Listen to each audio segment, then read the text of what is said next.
Hindi pa tapos ang kalbaryo ni Wilfredo Gonzales, ang dating pulis na nasangkot sa road rage sa Quezon City. Matapos siyang matanggal sa kanyang trabaho at na-revoke din ang kanyang lisensya for 2 years. Plus may kinakaharap siyang administrative case na isinampa ng PNP laban sa kanya, yung alarm and scandal.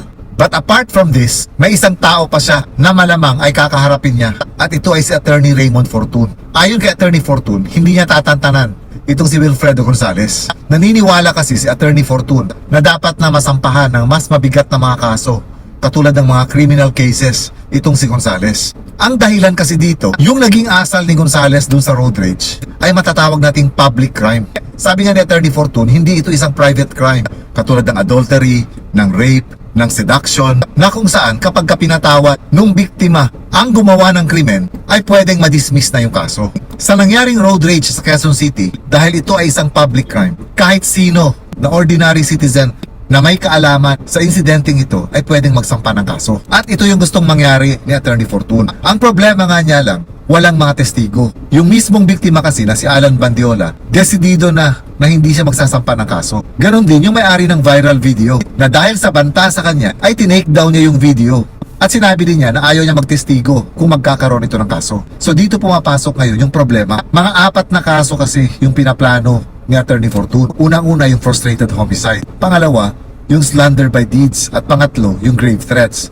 Tapos tinitingnan din niya kung magagamit ba na ebidensya para magkaroon ng probable cause. Yung ginawang testimonya ni Gonzales sa Senado na kung saan may mga portions doon na nagsinungaling siya. Ito yung tinatawag na false testimony. So all in all, ito yung mga gustong isampa na kaso ni Attorney Fortun. But then, sa isang criminal case, kailangan kasi ng proof beyond reasonable doubt. Ebidensya na walang bahid ng duda. Ang hawak na lang kasi ni Attorney Fortun ngayon ay copy nung viral video. So sa korte, kapag hindi yung mismong kumuha ng video ang tetestigo, hindi ito papasa sa proof beyond reasonable doubt. But just the same, kahit alam ni Attorney Fortun at hindi siya nakakasiguro kung magpa-prosper nga ba itong mga isasampa niyang kaso, magta-take chances pa rin siya. Kaya nga humihingi din siya ng tulong sa PNP at DILG para magtulungan sila na maisampa itong mga kaso laban kay Gonzales.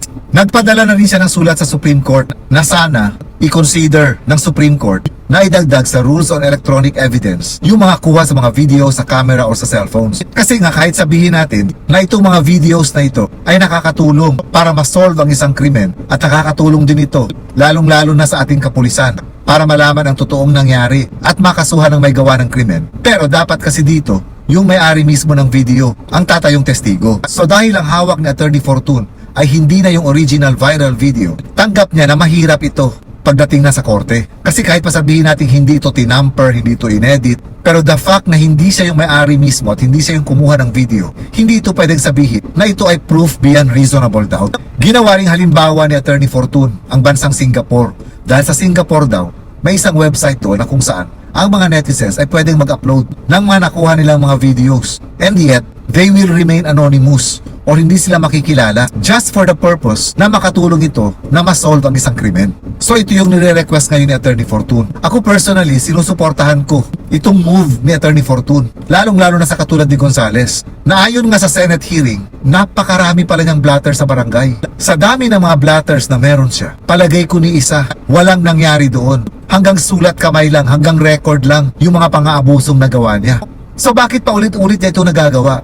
Dahil hindi siya napaparusahan. And I think this is the right time na magbayad siya sa mga pang-aabusong ginawa niya. Hindi natin pwedeng hayaan na paulit-ulit siyang gagawa ng mga abuso. Mabuti sana kung first time lang na nakitaan siya ng ganitong ugali dun sa road rage. Kaso hindi. Repeat offender na siya dahil nga malambot ang batas sa kanya. Kaya malakas ang loob niya na paulit-ulit na gumawa ng pang-aabuso. Dahil lahat ng mga pang-aabuso niya nalulusutan niya. May mga nagsasabi nga na yung ginawang pagpapatawad at pag-aareglo ni Bandiola kay Gonzales ay nagpapadala ng hindi magandang signal, lalong-lalo na sa mga maliliit na tao. Pero hindi rin kasi natin masisisi si Bandiola dahil personal choice niya yun at mas mahalaga sa kanya yung pamilya niya kaysa sa nangyari. Pero hindi lang yun ang nagpapadala ng hindi magandang signal. Even yung paulit-ulit na nakakalusot si Gonzales sa mga parusa sa mga nagawa niyang hindi magaganda, even dun sa barangay level nila, nagmumukhang walang kwenta ang mga batas kapag kaganito. Para saan pa na may batas tayo